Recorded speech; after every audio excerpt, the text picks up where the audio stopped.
నమస్కారం సార్. నమస్కారం అండి. ఇంటర్ అయినా, లేదు అంటే డిగ్రీ అయినా ఎవరైతే స్టూడెంట్స్ కంప్లీట్ అయ్యారో, వాళ్ళు 2026లో గవర్నమెంట్ జాబ్ గురించి ప్రిపేర్ అవ్వాలి అనుకునేటప్పుడు 2026లో ఎగ్జామ్ నోటిఫికేషన్స్ ఏ విధంగా ఉంటాయి? అండ్ దాంతో పాటు ప్యాటర్న్ ఎలా ఉంటుంది? రైల్వేకి కావచ్చు, బ్యాంకింగ్ కావచ్చు, ఎస్ఎస్‌సి, సీజీఎల్‌కి సంబంధించి ఏ విధంగా ఉంటుంది సార్? 2026కి సంబంధించి గవర్నమెంట్ జాబ్స్ రావాలి అని అనుకుంటే అది ఏదైనా కానివ్వండి. స్టాఫ్ సెలక్షన్ కమిషన్ కానీ, లేకపోతే రైల్వే కానీ, పబ్లిక్ సెక్టర్‌లో కానీ ఆల్రెడీ నోటిఫికేషన్స్ రిలీజ్ అయిపోతున్నాయండి. అంటే ఇది ఎలా జరుగుతుంది అనంటే నోటిఫికేషన్ రిలీజ్ అయ్యింది 2025లో. ఇప్పుడు మనం డిసెంబర్‌లో ఉన్నాము. కానీ వీటి ఎగ్జామ్స్ ఎప్పుడు జరుగుతాయి? 2026లో జరుగుతాయి. వీటి రిజల్ట్ కూడా 2026లో ఎండ్‌కి రావచ్చు. సో దానికి సంబంధించి ఇప్పుడు గోయింగ్ ఫార్వర్డ్ మనం 2026లో ఎగ్జామ్స్ ఎవరైతే రాస్తున్నారో, ఏ ఎగ్జామ్స్కి అయితే రాయబోతున్నారో 10th క్లాస్ దగ్గర నుంచి ఎలిజిబిలిటీతో మొదలు పెట్టుకొని గ్రాడ్యుయేషన్ పూర్తి చేసినటువంటి స్టూడెంట్స్ అందరికీ కూడా జాబ్ ఆపర్చునిటీస్ ఉన్నాయి. మీరు కూడా చూసే ఉండొచ్చు. ఒరిస్సాలో 300 హోంగార్డ్ పోస్టుల కోసము 8,000 మంది అప్లై చేసి పార్టిసిపేట్ చేశారు. అంటే అన్ఎంప్లాయ్మెంట్ అంతుంది. Opportunities are there. నేను నిజంగా చాలా హ్యాపీగా ఫీల్ అవుతున్నాను. సుమన్ టీవీ తెలుగు ప్రేక్షకుల కోసం వారిని ఎడ్యుకేట్ చేయడానికి, జాబ్ ఆపర్చునిటీస్ని తీసుకురావడానికి ఇట్లాంటి కార్యక్రమాలు చేపడతా ఉంది. 10th క్లాస్ ఎలిజిబిలిటీనే మొదలు పెడదాం. స్టాఫ్ సెలక్షన్ కమిషన్లో జీడీ కానిస్టేబుల్ అనే నోటిఫికేషన్ ఉందండి. జీడీ కానిస్టేబుల్ అంటే మనకి కేంద్ర సాయుధ బలగాలు ఏవైతే ఉన్నాయో, అది బిఎస్ఎఫ్ కానివ్వండి, సిఐఎస్ఎఫ్ కానివ్వండి, సిఆర్పిఎఫ్ కానివ్వండి, ఇండో టిబెటన్ పోలీస్ ఫోర్స్ కానివ్వండి, సో సాయుధ బలగాలు ఇవన్నీ, వీటిల్లో కానిస్టేబుల్ ఉద్యోగాలు ఉన్నాయి. వీటికి సంబంధించి 25,000కు పైగా పోస్టులు ఉన్నాయి. వీటికి సంబంధించిన నోటిఫికేషన్ ఆల్రెడీ రిలీజ్ అయింది. అప్లై చేసుకోవడానికి లాస్ట్ డేట్ ఎప్పటి వరకు ఉంది అంటే డిసెంబర్ 31 వరకు ఉంది. ఓహో, ఇంకా ఆప్షన్ ఉంది మనకి. ఇంకా ఉంది. గ్రేట్. సో ఎవరైతే వీడియో చూసేవారు, వీక్షకులు ఉన్నారో వారిలో 10th క్లాస్ ఎలిజిబిలిటీ తోటి దీనిలో కొన్ని స్టాండర్డ్స్ ఉంటాయండి. హైట్ ఇంత ఉండాలి, బాయ్స్కి అయితే, గర్ల్స్కి అయితే ఇంత ఉండాలి అని ఉంటుంది. So education qualification 10th, minimum age 18 years. So ఇది ఉండి హైట్ ఒక్కసారి నోటిఫికేషన్లో చెక్ చేసుకొని ఎలిజిబిలిటీ ఉంది అని అంటే డిసెంబర్ 31వ తారీఖు వరకు టైం ఉంది, అప్లై చేసుకోవచ్చు. 25,000కు పైగా పోస్టులు ఉన్నాయి. దీనిలో బ్యూటిఫుల్ థింగ్ ఏంటి అని అంటే జనరల్గా నోటిఫికేషన్లో క్లరికల్ క్యాడర్ వచ్చింది అని అనుకోండి, క్లర్క్ క్యాడర్కి స్టేట్ వైడ్గా వేకెన్సీలు ఇన్ని అని చెప్పి డిసైడ్ చేస్తారు. ఓకే. ఆంధ్రప్రదేశ్కి, తెలంగాణకి, కర్ణాటకకి అని. బట్ ఎస్ఎస్సి జీడీ నోటిఫికేషన్లో ఉన్నటువంటి పోస్టులన్నీ కూడా ఆల్ ఇండియా లెవెల్లో రిక్రూట్మెంట్. అంటే నిజంగా కనుక తెలివితేటలుండి ఆంధ్రప్రదేశ్ నుంచి, తెలంగాణ నుంచి, తెలుగు రాష్ట్రాలు ఏవైతే ఉన్నాయో 2 తెలుగు రాష్ట్రాల్లో నిజంగా సత్తా ఉన్న క్యాండిడేట్లు బాగా ప్రిపేర్ అయ్యి ఎగ్జామ్ రాస్తే 25,000 పోస్టుల్లో 10,000 పోస్టులు కూడా తెచ్చేసుకోవచ్చు. ఎందుకంటే స్టేట్కి ఇన్ని అని లిమిట్ అనేది లేదు. కేటగిరీకి ఇన్నని ఉంటాయి. జనరల్ కేటగిరీకి, ఓబీసీకి, కేటగిరీ వైజ్గా అనేది మనకి కాన్స్టిట్యూషనల్ రైట్. సో దాని ప్రకారం వేకెన్సీస్ అలాట్ అయి ఉన్నాయి. కాబట్టి స్టేట్కి ఇన్ని అనే లిమిట్ ఏం లేదు. కాబట్టి తెలుగు రాష్ట్రాల్లో ఉన్నటువంటి అభ్యర్థులు అందరూ అప్లై చేసుకొని బాగా ప్రిపేర్ అయితే కనుక ఉద్యోగాలు తెచ్చుకోవడానికి బ్రహ్మాండమైనటువంటి అవకాశాలు ఉన్నాయి. ఎందుకంటే పోస్టులు 25,000 ఉన్నాయి. అదేవిధంగా నిన్న రాత్రి రైల్వేలో గ్రూప్ డీకి సంబంధించినటువంటి నోటిఫికేషన్ వచ్చింది. నిన్న రాత్రి రిలీజ్ అయింది. 22,000 పోస్టులు ఉన్నాయి. 22,000 పోస్టులు గ్రూప్ డి రైల్వే. ఓకే. దీనికి ఎలిజిబిలిటీ క్రైటీరియా కూడా 10th క్లాసే. సో 10th తోటి అంటే 10th అండ్ ఏవో ఎవరైనా అప్లై చేసేయచ్చు. ఇంకా సో 10th క్లాస్ దగ్గర నుంచి మొదలు ఓన్లీ 10th తోటి నేను 2 నోటిఫికేషన్లు చెప్పాను. 47,000 పోస్టులు ఉన్నాయి. అవును సార్. అది 25,000, ఇది 22,000.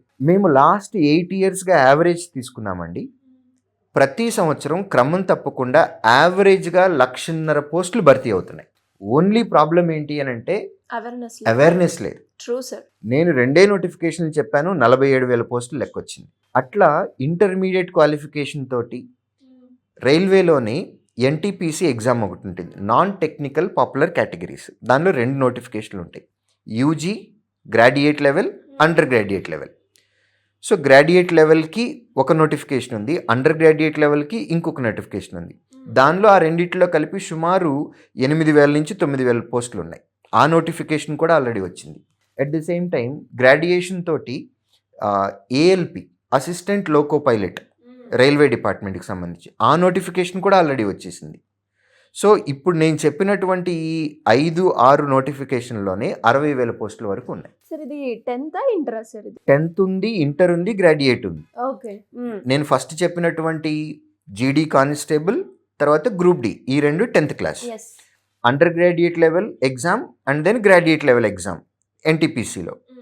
ఏఎల్పీకి ఏమో గ్రాడ్యుయేషన్ ఉండాలి కంపల్సరీగా. అండ్ వీటికి సంబంధించి శ్రీధర్ సిసిలో రీసెంట్గా ఏమంటారు సార్, ఇంటర్వ్యూ అయ్యి క్వాలిఫై అయిన స్టూడెంట్స్ కూడా ఉన్నారు అని అన్నారు కదా. ఆల్మోస్ట్ ఎంతో మంది, ఫిగర్ అయితే చాలా పెద్దగా వచ్చింది అన్నారు. ఎంతవరకు క్వాలిఫై అయ్యారు సార్? లాస్ట్ ఇయర్ లాస్ట్ నోటిఫికేషన్కి సంబంధించి ఏఎల్పి ఎగ్జామ్లో రైల్వే ఏఎల్పి అంటే అసిస్టెంట్ లోకో పైలట్, ట్రైన్ నడిపే ఇంజన్లో వర్క్ చేసేవాళ్ళు అనమాట. ఓన్లీ శ్రీధర్ సిసి నుంచి 446 మందికి ఫైనల్ సెలెక్షన్స్ అయినాయండి. ఇది ప్రీవియస్ నోటిఫికేషన్. ఇప్పుడు మేము చెప్పినటువంటి ప్రోగ్రామ్, రీసెంట్గా మేము చేసినటువంటి ప్రోగ్రామ్ ఏంటి అని అంటే 2 తెలుగు రాష్ట్రాల నుంచి 1000 మంది స్టూడెంట్స్కి ఫ్రీగా గ్రాండ్ టెస్ట్ ఒకటి కండక్ట్ చేసి 1000 మందిని తీసుకొని వారికి ఇప్పుడు ప్రజెంట్ ఉన్నటువంటి ఏఎల్పి నోటిఫికేషన్కి ఫ్రీ కోచింగ్ ఇవ్వడం జరుగుతూ ఉంది. సో ఫ్రీ కోచింగ్లో మెటీరియల్ ఉంటుంది, మనకి ఆన్లైన్లో ఫ్రీగా అవైలబుల్ ఉంటుంది, క్లాసెస్ కావచ్చు, ఎవ్రీథింగ్. ఒక స్టూడెంట్ శ్రీధర్ సిసిలో చదువుకునేటప్పుడు ఎలాంటి ఫెసిలిటీస్ అయితే కల్పిస్తారో, ఫ్రీగా ఎవరైతే ఈ గ్రాండ్ టెస్ట్లో క్వాలిఫై అవుతారో అలాంటి స్టూడెంట్స్కి కూడా కంప్లీట్గా ఫ్రీగా శ్రీధర్ సిసి నుంచి వాళ్ళని ట్రైన్ చేయడం జరుగుతూ ఉంది కదా సార్. అలా క్వాలిఫై అయ్యారు ఎంతమంది ఉన్నారు సార్? ప్రీవియస్ ప్రోగ్రామ్ నుంచి more than 50 members free batch నుంచి ఉన్నారండి. క్లోజ్ టు 400 మెంబర్స్ మాకు ఆఫ్లైన్లో ఫీజు కట్టి జాయిన్ అయినటువంటి స్టూడెంట్స్ ఉన్నారు. మొత్తం కలిపి 446 మెంబర్స్ ఫైనల్ సెలెక్షన్స్ రైల్వే ఏఎల్పికి సంబంధించి. ఇక మీరు మాట్లాడింది ఇంకొకటి ఏంటి అని అంటే ఐబీపీఎస్ పిఓ అండ్ ఎస్ఓకి సంబంధించి మన సెలెక్షన్ ప్రాసెస్ 3 ప్రాసెస్ ఉంటుందండి. ప్రిలిమ్స్, తర్వాత మెయిన్స్, ఆ తర్వాత ఇంటర్వ్యూ. ఇప్పుడు ఇంటర్వ్యూస్ జరుగుతూ ఉన్నాయి. ఆ ఇంటర్వ్యూస్ ట్రైనింగ్ అనేది జరుగుతుంది. కాబట్టి బ్యాంకింగ్ ఇండస్ట్రీకి సంబంధించి ఐబీపీఎస్ అనేది ఇయర్లీ క్యాలెండర్ ఇస్తుందండి. సో ఐబీపీఎస్లో ఉండేటటువంటి ఎగ్జామ్స్ మేజర్గా 5 ఉంటాయి. ఒకటి IBPS clerk, IBPS PO, IBPS SO, IBPS RRB regional rural bank, ఇందులో అసిస్టెంట్ అంటే క్లర్క్, తర్వాత స్కేల్ 1, స్కేల్ 2 పిఓ. సో ఈ 5 నోటిఫికేషన్కి సంబంధించి ఐబీపీఎస్ 2011 నుంచి క్రమం తప్పకుండా ఎవ్రీ ఇయర్ క్యాలెండర్ ఇస్తుంది. ఏ నోటిఫికేషన్ ఎప్పుడు రిలీజ్ చేస్తాము, ప్రిలిమ్స్ ఎప్పుడు పెడతాము, మెయిన్స్ ఎప్పుడు పెడతాము, అట్లా. కాబట్టి ఐబీపీఎస్ క్యాలెండర్ ఉంది. బ్యాంకింగ్ ఎగ్జామ్స్కి సంబంధించి నోటిఫికేషన్లు వస్తున్నాయి గ్యారంటీగా. రైల్వేకి సంబంధించి ఆల్రెడీ నోటిఫికేషన్లు వచ్చేసాయి. ఏఎల్పి వచ్చేసింది, ఎన్టీపీసీ వచ్చేసింది, గ్రూప్ డి నిన్న రాత్రి వచ్చింది. ఎస్ఎస్సి కూడా క్యాలెండర్ ఇస్తుంది. కాబట్టి 2026లో డెఫినెట్గా 1,50,000 వరకు సుమారుగా నోటిఫికేషన్ పోస్టులకు సంబంధించి డిఫరెంట్ నోటిఫికేషన్స్ రాబోతున్నాయి. There is no doubt about it.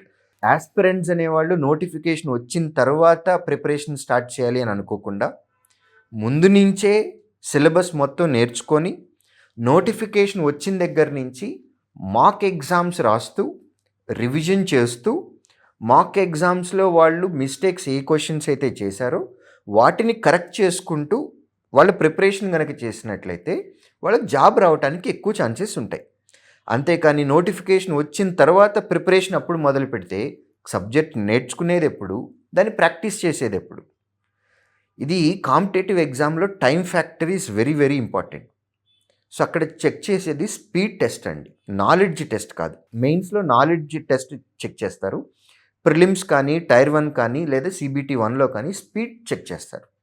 గంట టైం ఉంటే 100 క్వశ్చన్లు రాయాలండి. 60 నిమిషాల్లో 100 క్వశ్చన్లు చదవటం, సాల్వ్ చేయటం, మళ్ళీ వాటికి ఆన్సర్ మార్కింగ్ ఇవ్వటం, ఇదంతా జరిగిపోవాలి. అండ్ కట్ ఆఫ్లు చూస్తే కొన్నిసార్లు 80 అండ్ ఎబో కూడా ఉన్నాయి. అంటే ఒక్కొక్క క్వశ్చన్ చదివి సాల్వ్ చేసి ఆన్సర్ పెట్టడానికి నిమిషం టైం కూడా దొరకదు. So it's all about speed. ఇంత స్పీడ్ రావాలి అని అంటే సబ్జెక్ట్ నేర్చుకునేటప్పుడు చాలా శ్రద్ధగా నేర్చుకోవాలి. మాక్ ఎగ్జామ్స్ ఎక్కువ రాసి వాళ్ళ స్పీడ్ పెంచుకోవాలి. స్పీడ్ ఒక్కటే కాదు, స్పీడ్తో పాటు యాక్యురసీ కూడా మెయింటైన్ చేయాలి. ఎందుకంటే మొత్తం అంతా కరెక్ట్ చేసి లాస్ట్లో చిన్న మిస్టేక్ చేస్తే సప్త సముద్రాలు ఇది పిల్ల కాలంలో పడి చనిపోయినట్లుగా మీకు చిన్న ఎగ్జాంపుల్ కూడా చెప్తాను. ఇది మా స్టూడెంట్స్ కూడా నేను బాగా రెగ్యులర్గా ఎడ్యుకేట్ చేసేది. క్వాంట్లో ఒక క్వశ్చన్ ఉంది, సాల్వ్ చేసాము, ఎక్స్ వాల్యూ 2 వచ్చింది. జనరల్గా ఎక్స్ వాల్యూ రాగానే ఆన్సర్ వచ్చేసిందనే ఫీలింగ్. ఆన్సర్ 2 వచ్చింది. కింద మైండ్లో 2 గుర్తు పెట్టుకుంటారు. ఆప్షన్ మార్కింగ్కి వెళ్ళటానికి వెళ్ళినప్పుడు సెకండ్ ఆప్షన్ని సెలెక్ట్ చేస్తారు. సెకండ్ ఆప్షన్లో నెంబర్ 2 ఉందా, 3 ఉందా, 4 ఉందో మనకు తెలీదు. మైండ్లో 2 ఉంది కాబట్టి సెకండ్ ఆప్షన్ని సెలెక్ట్ చేస్తారు. కానీ నంబర్ 2 ఏ ఆప్షన్లో ఉందో అది ఆన్సర్. సో ఇట్లాంటి చిన్న చిన్నవి కూడా, దీన్నే నేను యాక్యురసీ అన్నాను. సో స్పీడ్ మెయింటైన్ చేయాలి, స్పీడ్ మెయింటైన్ చేస్తూ యాక్యురసీ కూడా మెయింటైన్ చేయాలి. ఇది చేస్తే రెగ్యులర్ ప్రాక్టీస్ ఉండి ఎప్పటికప్పుడు మనం అప్డేట్ చేసుకుంటూ ఉండాలి. అప్డేషన్ అంటే ఎగ్జామ్స్ ట్రెండ్ మారుతుంది, there is no doubt about it. Standard పెరుగుతుంది. రీసెంట్గా కొన్ని ఎగ్జామ్స్ ప్యాటర్న్ కూడా మార్చేశారండి. మీకు బెస్ట్ ఎగ్జాంపుల్ ఒకటి చెప్తాను. రైల్వే ఎగ్జామ్స్లో ఇంతకుముందు క్వశ్చన్స్ ఎలా ఉండేవి అంటే, ఇప్పుడు 80 క్వశ్చన్స్ వచ్చినాయి అనుకోండి, సెక్షనల్ వైజ్గా క్వశ్చన్స్ ఇవ్వటం అనేది రైల్వే ఎగ్జామ్లో ఉండదు. అంటే క్వాంట్, రీజనింగ్, తర్వాత జిఎస్, కరెంట్ అఫైర్స్ ఉన్నాయి. ఫస్ట్ క్వశ్చన్ క్వాంట్ ఉంటుంది, రెండో క్వశ్చన్ రీజనింగ్ ఉంటుంది, మూడో క్వశ్చన్ జిఎస్ ఉంటుంది, ఫోర్త్ ఏమో కరెంట్ అఫైర్స్ ఉంటుంది. మిగిలిన ఎగ్జామ్స్లో అట్లా కాదు, సెక్షన్కి పేరు ఉంటుంది. ఎస్ఎస్సిలో అయితే జనరల్ ఇంటెలిజెన్స్, ఓకే, బ్యాంకింగ్లో అయితే రీజనింగ్, అలా సెక్షన్ పేరు పెట్టి దానిలో ఉండే క్వశ్చన్లు అన్నీ ఒకే దగ్గర ఇస్తారు. కానీ రైల్వే ఎగ్జామ్లో ఇంతకుముందు ఎలా ఉండేది అని అంటే అన్నీ కలిపి ఇచ్చేసేవాళ్ళు. సెక్షన్కి పేరే ఉండదు, 80 క్వశ్చన్స్ సర్వ్ అవుతాయి. కానీ రీసెంట్ అప్డేట్ ఏంటి, రైల్వే ఎగ్జామ్లో కూడా సెక్షన్స్ మార్చేశారు. ఇప్పుడు సెక్షనల్ వైజ్గా వస్తున్నాయి. నంబర్ ఆఫ్ క్వశ్చన్స్ని కూడా మార్చడానికి ఛాన్సెస్ ఉన్నాయి. పాత రోజుల్లో క్వశ్చన్కి 1 మార్క్ ఉండేది. ఇప్పుడు బ్యాంకింగ్ ఇండస్ట్రీలో ఏం చేశారు అని అంటే, మెయిన్స్ ఎగ్జామ్స్కి వచ్చినప్పుడు కొన్ని క్వశ్చన్లకి 1 మార్కు, కొన్ని క్వశ్చన్లకి 2 మార్కులు. సో ప్యాటర్న్ కూడా మారుతుంది. సో అప్డేట్ అవ్వటం అనేది మనం ఇంకా రెడీగా ఉండాలి, మెంటల్గా ప్రిపేర్ అయి ఉండాలి. ఫస్ట్ థింగ్, మీకు సబ్జెక్ట్ తెలుసు, సబ్జెక్ట్ మీద గ్రిప్ ఉంది అని అనుకుంటే క్వశ్చన్ ఎలాంటిది వచ్చినా సరే, క్వశ్చన్ మార్చి ఇచ్చినా సరే, ప్యాటర్న్ మార్చి ఇచ్చినా సరే మీకు అసలు సంబంధం లేదు, మీరు బెటర్గా పర్ఫామ్ చేయగలరు. సో ఫస్ట్ సబ్జెక్ట్ మీద గ్రిప్ తెచ్చుకోవాల్సింది. ప్యాటర్న్ మారుతుంది, మారబోతోంది, ఎలా వచ్చినా సరే మనం ఎగ్జామ్ రాయగలగము అనే కాన్ఫిడెన్స్ అనేది స్టూడెంట్ ఇప్పటి నుంచే పెట్టేసుకోవాలి. ఎందుకంటే లాస్ట్ టైం జరిగిన ఎగ్జామ్ ప్యాటర్న్లోనే ఇలా పెట్టాలి అని రాజ్యాంగంలో మనకేమీ లేదు. సో కాంపిటేటివ్ ఎగ్జామ్ అనేది ప్రతి ఫేజ్లోని ఎలిమినేషన్. సో ఎగ్జామినర్కి ఆ రైట్ ఉంది, ప్యాటర్న్ చేంజ్ చేసే రైట్ ఉంది, క్వశ్చన్స్ని నంబర్ ఆఫ్ క్వశ్చన్స్ చేంజ్ చేసే రైట్ ఉంది. సో స్టాండర్డ్ ఆఫ్ ది క్వశ్చన్ని మార్చే రైట్ కూడా ఉంది. కాబట్టి ఎలా వస్తుంది అనేది పక్కన పెట్టేసేసి ఎలా వచ్చినా సరే మనం సాల్వ్ చేసే విధంగా ప్రిపేర్ అవుదాము అనేది స్టూడెంట్ మైండ్ సెట్లో కంపల్సరీగా ఉండాల్సిందే. సో మెంటల్గా ప్రిపేర్ అవ్వండి. క్వశ్చన్ పేపర్ స్టాండర్డ్స్ కానివ్వండి, ప్యాటర్న్ కానివ్వండి, చేంజ్ అయినా మనకు పర్వాలేదు, సబ్జెక్ట్ మీద గ్రిప్ ఉండాలి, సబ్జెక్ట్ మీద గ్రిప్ ఉండాల్సిందే. కాబట్టి ఇవన్నీ దృష్టిలో పెట్టుకొని స్టూడెంట్స్ కనుక వాళ్ళ ప్రిపరేషన్ అనేది కంటిన్యూ చేస్తే వాళ్ళకి మంచి రిజల్ట్ వస్తుంది. ఒక్కటి మాత్రం స్టూడెంట్స్ బాగా గుర్తుపెట్టుకోవాలి, change is law of life, challenge is aim of life. Try to challenge the changes but not to change the challenges. Changes అనేవి మ్యాండేటరీ, ఇంకా వాటిని మనం ఆపలేం. అనుకున్నప్పుడు వాటిని మనం అడాప్ట్ చేసేసుకోవాలి. ఎప్పుడైనా సరే ప్యాటర్న్ మారినప్పుడు స్పీడ్గా ఎంత తొందరగా మనం దాన్ని అడాప్ట్ చేసుకున్నామో మనమే లేటెస్ట్గా ఉంటాం. సో చేంజ్ వచ్చినప్పుడు స్టూడెంట్ ప్యానిక్ అవ్వకూడదు, కంగారు పడకూడదు, టెన్షన్ పడకూడదు. ఆ చేంజ్ని తొందరగా అడాప్ట్ చేసేసుకుంటే మనం ముందుంటాం. కాబట్టి ఎలా వచ్చింది అనేది పక్కన పెట్టేసేసి కాన్సన్ట్రేట్ చేయాల్సింది సబ్జెక్ట్ నాలెడ్జ్, దీని మీద గ్రిప్ తెచ్చుకోవాలి. తర్వాత మోర్ ప్రాక్టీస్. నాకు సంబంధించి ఒక స్టూడెంట్కి వెయిటేజ్లో వాళ్ళు నేర్చుకునేది 30% అయితే వాళ్ళు సొంతగా ప్రాక్టీస్ చేసేది 70% రిజల్ట్ ఇస్తుంది. Accepted sir. ఎస్, ఎందుకంటే విన్నవన్నీ మనకి గుర్తుండవు, చదివినవన్నీ మనకి గుర్తుండవు. సో మనం ఎక్కువ ప్రాక్టీస్ చేస్తే అవి మనకి బాగా గుర్తుంటాయి. కాబట్టి నేను వెయిటేజ్ అనేది కోచింగ్కి లేదా వాళ్ళు చదివేదానికి లేదా వాళ్ళు వినేదానికి 30% వెయిటేజ్ ఇస్తాను. వాళ్ళు సొంతగా ప్రాక్టీస్ చేసేదానికి 70% వెయిటేజ్ ఇస్తాను. More number of practice questions, more number of క్వశ్చన్స్ని ప్రాక్టీస్ చేయాలి. సో మార్క్స్ అనేవి they are directly proportional to your practice. The more you practice the more you get. The less you practice the less marks you get. So students ఎవరికైనా తక్కువ మార్కులు వస్తున్నాయి అని feel అవుతున్నారు అని అనుకోండి, దాని అర్థం వాళ్ళకి తక్కువ ప్రాక్టీస్ ఉంది. As simple as it is. Number 1. Number 2, ఇంతకుముందు చేసిన మిస్టేక్స్ని వాళ్ళు రెక్టిఫై చేసుకోవట్లేదు. ఈ రెండే పాసిబిలిటీస్. సబ్జెక్ట్ని ఎప్పటికప్పుడు రివైజ్ చేసుకుంటూ ఉండాలి, మిస్టేక్స్ని కరెక్ట్ చేసుకుంటూ ఉండాలి. ఇలా గనక చేసుకొని వెళ్తే కనుక 2026లో డెఫినెట్గా మంచి నోటిఫికేషన్లు రాబోతున్నాయి. ఆల్రెడీ ఆ ఫ్లో అనేది స్టార్ట్ అయిపోయింది. దీన్ని దృష్టిలో పెట్టుకొని కనుక ప్రిపరేషన్ కంటిన్యూ చేసినట్లయితే డెఫినెట్గా 2026 ఎండ్కి ఇప్పుడు నిరుద్యోగులుగా ఉన్నవాళ్ళు గర్వంగా సగర్వంగా ఉద్యోగస్తులుగా ఇంటికి వెళ్ళొచ్చు, ఫంక్షన్లకి అటెండ్ అవ్వచ్చు, చెప్పుకోవచ్చు. చాలామందికి ఇన్స్పిరేషన్గా కూడా ఉండొచ్చు. డెఫినెట్గా సార్.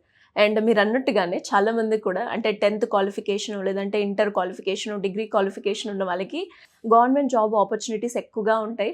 10th వాళ్ళకి ఉంటాయా అన్న క్వశ్చన్ ఉంటూ ఉంటుంది. అండ్ ఎస్పెషల్లీ మీరు చెప్పినప్పుడు నాకు అర్థమైంది, అవేర్నెస్ లేక ఎన్నో జాబ్స్ ఉన్నప్పటికీ కూడా జాబ్స్ లేవు, అప్లై చేసే విధానం తెలియక, ఎక్కడ అప్లై చేయాలో కూడా తెలియక ఆగిపోయిన వాళ్ళు చాలామంది ఉన్నారు. ఈ సందర్భంగా పేరెంట్స్కి కూడా నేను ఒకటి రిక్వెస్ట్ చేయాలండి. ఇప్పటి వరకు చదివించారు, అది 10th అవ్వచ్చు, ఇంటర్ అవ్వచ్చు, గ్రాడ్యుయేషన్ అవ్వచ్చు. పిల్లల మీద ఎక్కువ ప్రెషర్ పెట్టి ఏదో ఒక జాబ్లోకి జాయిన్ అవ్వు అని చెప్పి వాళ్ళ మీద ఫోర్స్ చేసి వాళ్ళ మీద ప్రెషర్ పెట్టి బర్డెన్ చేయకుండా వాళ్ళని దయచేసి ఒక 1 year వాళ్ళకి సపోర్ట్ చేయండి. Number of opportunities, plenty of opportunities ఉన్నాయి. మేము శ్రీధర్ సిసి వెబ్సైట్లో ఎప్పటికప్పుడు ఏ నోటిఫికేషన్ వచ్చినా సరే మా వెబ్సైట్లో మేము పోస్ట్ చేస్తూ ఉంటాం. నంబర్ ఆఫ్ ఆపర్చునిటీస్ ఉన్నాయి. పిల్లలకి పేరెంట్స్ కనుక సపోర్ట్ చేస్తే, ఒక 1 year సపోర్ట్ చేసి వాళ్ళని ఎంకరేజ్ చేయండి. ఎంకరేజ్ చేస్తే డెఫినెట్గా గవర్నమెంట్ జాబ్స్ అనేవి వస్తాయి. ఖచ్చితంగా సార్. అండ్ అలాగే శ్రీధర్ సిసి ఎస్పెషల్లీ స్టూడెంట్స్కి అయితే ఎన్నో రకాల ఆపర్చునిటీస్ అయితే క్రియేట్ చేయడం జరుగుతూ ఉంది. ఇప్పుడు మనం వీడియోలో మాట్లాడుకున్నట్టు అంటే లోకో పైలట్ స్టూడెంట్స్ ఎవరైతే ఉన్నారో వాళ్ళకి ఫ్రీగా ఎగ్జామ్ కండక్ట్ చేసి వాళ్ళని ట్రైన్ చేసి ఫ్రీగా మీరు స్టూడెంట్స్కి అయితే ఒక జాబ్ ఆపర్చునిటీని కల్పిస్తూ ఉన్నారు. అలా ఎవరికైనా కూడా ఎలాంటి ఇన్ఫర్మేషన్ కావాలి, శ్రీధర్ సిసిలో జాయిన్ అవ్వాలి, ఒక ప్రభుత్వ ఉద్యోగిగా నేను మారాలి అనుకున్న స్టూడెంట్స్కి అండ్ అలాగే వాళ్ళ పేరెంట్స్కి ఏ విధంగా సపోర్ట్ చేస్తుంది, జాయిన్ అవ్వాలి అంటే ప్రాసెస్ ఏ విధంగా ఉంటుంది సార్? ఫస్ట్ అడ్మిషన్ తీసుకునే దానికంటే ముందు నంబర్ ఆఫ్ ఆపర్చునిటీస్ ఏమేమి ఉన్నాయి అనేది తెలుసుకోవటం కోసం నేను పర్సనల్గా అందరినీ రిక్వెస్ట్ చేసేది ఏంటంటే, పేరెంట్స్ తోటి కలిసి మా ఆఫ్లైన్ సెంటర్కి వెళ్ళి వాళ్ళతో మాట్లాడితే మీకు అవేర్నెస్ వస్తుంది. వెళ్ళే ఓపిక లేదు, టైం లేదు, దూరంగా ఉన్నాము అని అనుకున్నట్లయితే కనుక స్క్రీన్ మీద కనపడుతున్నటువంటి నంబర్ని రీచ్ అయ్యి శ్రీధర్ సిసి టీమ్ని కాంటాక్ట్ అవ్వచ్చు. Thank you sir. Thank you so much. Thank you.